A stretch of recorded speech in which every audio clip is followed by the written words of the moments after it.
Seorang dokter bedah saraf sedang bersiap mengoperasi seorang anak kecil yang tertembak di bagian kepala. Kondisi anak itu sangat kritis dan nyawanya hanya bisa diselamatkan oleh dokter tersebut. Namun tiba-tiba, direktur rumah sakit menghentikannya. Di saat yang sama, seorang wali kota juga datang dalam kondisi kritis dan membutuhkan operasi segera.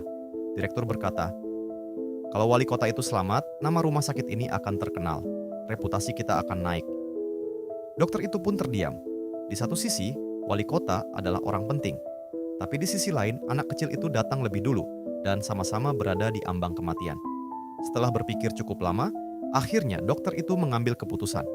Baginya, semua nyawa manusia setara, tidak peduli si kaya atau si miskin. Dengan penuh keyakinan, ia memilih mengoperasi anak kecil tersebut. Operasinya berjalan sangat lama dan rumit. Beberapa kali kondisi si anak hampir tidak tertolong, tapi pada akhirnya dokter itu berhasil menyelamatkannya.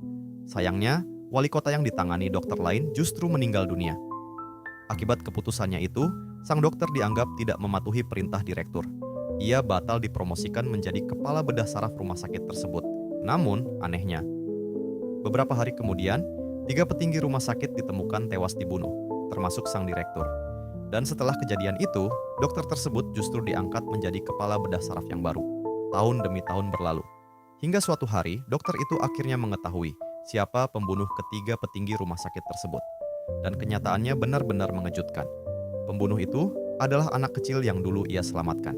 Bahkan anak itu kini telah tumbuh menjadi pembunuh berantai yang sangat kejam. Dan sejak saat itu, sang dokter mulai mempertanyakan satu hal. Apakah menyelamatkan anak kecil itu benar-benar keputusan yang tepat?